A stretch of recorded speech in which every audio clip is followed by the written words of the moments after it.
салом дӯстони азизу гиромӣ, хуш омадед ба шабакаи мо.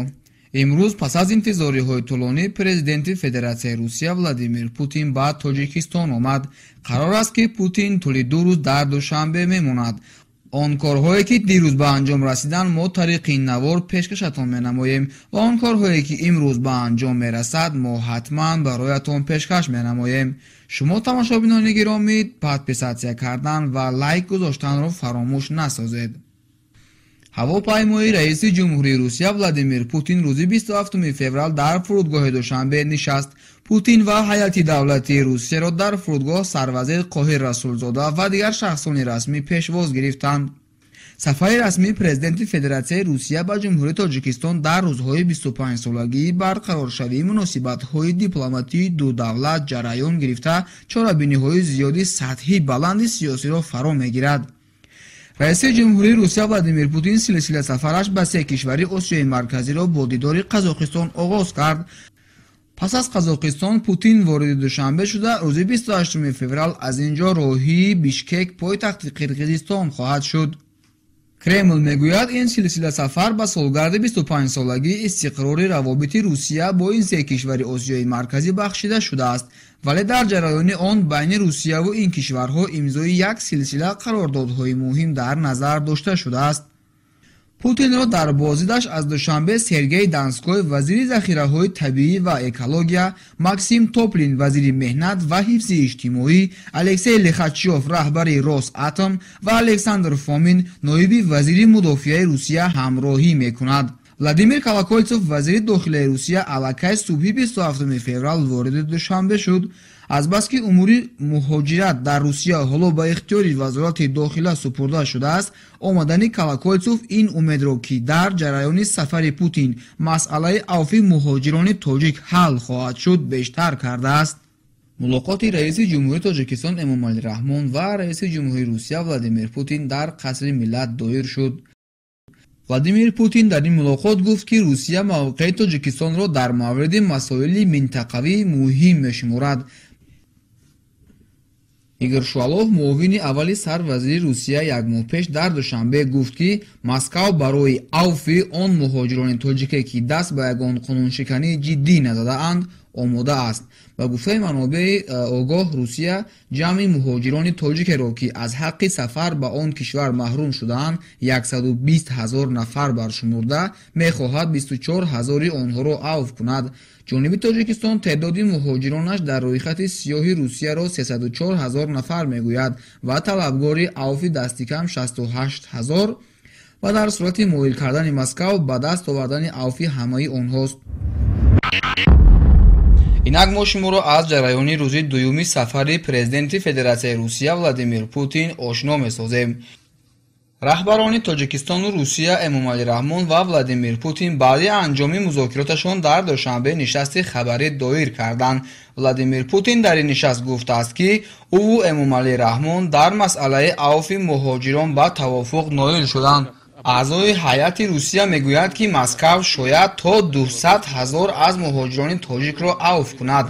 хабарнигорони нашрияҳои Русия ки раиси ҷумҳурии Русия Владимир Путин ва ҳайати олии он кишварро дар сафари Душанбе ҳамроҳӣ мекунанд, аллакай баъзе натиҷаҳои ин сафар ва музокироти Путин бо роҳбарони Тоҷикистон аз ҷумла бо президент Эмомали Раҳмонро ки аз протоколҳои расмӣ берун мондаанд, нашр карданд. масалан, хабарнигории Комсомольская правда аз Душанбе хабар додааст ки Русияву Тоҷикистон дар масъалаи авфи беш аз 100 000 муҳоҷирони тоҷике ки дар рӯйхати сиёҳи Русия афтодаанд, ба тавофуқ даст ёфтанд. ин нашрия авфи муҳоҷирони тоҷикро барои аксари аҳолии Тоҷикистон натиҷаи муҳимтарини ҳамин сафар номидааст. бино ба ин манбаъ Владимир Путин гуфтааст ки дар ин масъала мо роҳи ҳал ёфтем. Путин ҳамчунин зикр кардааст ки дар Русия қариб 1 миллион аз аҳолии қобили кори Тоҷикистон кор мекунанд ва онҳо дар соли 2016 аз Русия ба додгоҳи худ 1.9 миллиард доллар пул фиристоданд ки баробари 4/1 маҷмӯи маҳсулоти дохилии Тоҷикистон аст.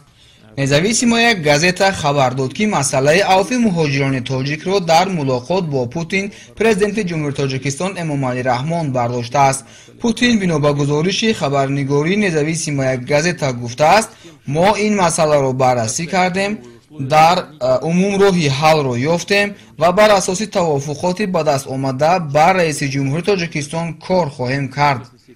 Игор Шувалов, муовини якуми сарвазири Русия ки Путинро дар ин сафар ҳамроҳӣ мекунад, дар шарҳи ин тавофуқи ҳосилшуда гуфтааст: сухан дар бораи муҳоҷироне меравад ки дар муҳлати таъиншуда, яъне 90 рӯз қаламрави Русияро тарк накардаанд ва бо ин қонунҳои муҳоҷиратро вайрон кардаанд. Шувалов гуфт: ин авф метавонад то 200 000 нафарро дар бар бигирад. муовини аввали раиси ҳукумати Русия гуфт: ба онҳое ки ба далели қобили таваҷҷӯҳ Русияро сари вақт тарк накардаанд ва қонуншикании дигаре надоранд, сафар ба Русия иҷозат хоҳанд дод. онҳое ки даст ба ҷиноят задаанд ва ё дар ягон фаъолияти ғайриқонунӣ даст доштанд, ба онҳо албатта касе иҷозати вуруд нахоҳад дод. раиси ҷумҳурии Русия Владимир Путин баъд аз зуҳури 27 феврал дар чорчӯби силсила сафараш ба се кишвари Осиёи марказӣ аз шаҳри Алматои Қазоқистон ворidi Душанбе шуд ва субҳи 28 феврал аз ин ҷо озими Бишкек, пойтахти Қирғизистон мешавад. ин силсила сафар ба солгарди 25-уми истиқрори равобити дипломатии Русия бо кишварҳои Осиёи марказӣ бахшида шудааст. дар пайи қабули изҳороти муштарак дар қасри миллат дар ҳузури роҳбарони ду давлат 6 санади нави ҳамкорӣ имзо шуданд. созишнома миёни ҳукумати ҷумҳурии Тоҷикистон ва ҳукумати Федератсияи Русия оид ба ҳамкорӣ дар соҳаи ҳифзи муҳити зист. созишнома миёни ҳукумати ҷумҳурии Тоҷикистон ва ҳукумати Федератсияи Русия оид ба ҳамкорӣ дар соҳаи алоқаи фелдегерӣ ҳарбии почта. созишнома миёни ҳукумати ҷумҳурии Тоҷикистон ва ҳукумати Федератсияи Русия оид ба ҳамкорӣ дар соҳаи истифодаи энергияи атомии сулҳҷӯёна. созишнома миёни Вазорати меҳнат, муҳоҷират ва шуғли аҳолии ҷумҳурии Тоҷикистон ва Вазорати меҳнат ва ҳифзи иҷтимоии Федератсияи Русия оид ба ҳамкорӣ дар соҳаи меҳнат ва шуғли аҳолӣ. ёддошти тафоҳум миёни Кумитаи ҷавонон, варзиш ва сайёҳӣ назди ҳукумати ҷумҳурии Тоҷикистон ва Вазорати варзиши Федератсияи Русия оид ба ҳамкорӣ дар соҳаи тарбияи ҷисмонӣ. барномаи ҳамкорӣ миёни Вазорати корҳои хориҷии ҷумҳурии Тоҷикистон ва Вазорати корҳои хориҷии Федератсияи Русия барои соли 2017 ба имзо расиданд. дафтари матбуоти президенти Тоҷикистон мегӯяд, дар ин музокирот ҳамчунин вобаста ба ҳалли мушкилоти ҳамкорӣ дар соҳаҳои муҳоҷират пешниҳод карда шуд, ки ҳукми хориҷ ва манъи вуруди шаҳрвандони ҷумҳурии Тоҷикистон ба қаламрави Федератсияи Русия ки ҳуқуқвайронкуниҳои маъмурии ночиз, яъне сабук доранд, бозбинӣ шуда, ин гурӯҳи шаҳрвандон дар мавриди авф қарор бигиранд. ваъдаи авфи то 200 000 муҳоҷири тоҷик як натиҷаи асосии сафари президенти ҷумҳурии Русия Владимир Путин ба Тоҷикистон номбар мешавад.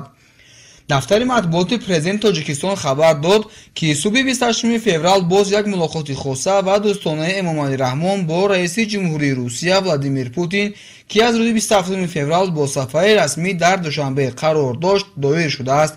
бино ба ин манбаъ, дар суҳбати самимӣ сарони давлатҳо масоили марбут ба натиҷаҳои сафар ва роҳу усулҳои татбиқи мувофиқаҳои ба дастомадаро мавриди баррасӣ қарор дода, доир ба муҳимияти иҷрои санадҳои нави ҳамкорӣ фикру мулоҳизаҳои судманд баён намуданд. ба ҳамин идори сафари расмии президенти ҷумҳурии Русия ба Тоҷикистон анҷом ёфт ва ӯ аз Душанбе роҳии Бишкек, пойтахти Қирғизистон ва нуқтаи ниҳоии силсила сафараш ба се кишвари Осиёи марказӣ шуд. Владимир Путин ба муносибати солгарди 25-умин истиқрори равобити дипломатии Русия бо кишварҳои Осиёи марказӣ аз се кишвари ин минтақа боздид кард. ӯ рӯзҳои 26-27 феврал аз Қазоқистон, 27-28 феврал аз Тоҷикистон дидан карда, акнун ба Қирғизистон рафт. Кремл гуфтааст, ки Путин ҳамин тавр дар ояндаи наздик ба Туркменистон низ сафар мекунад.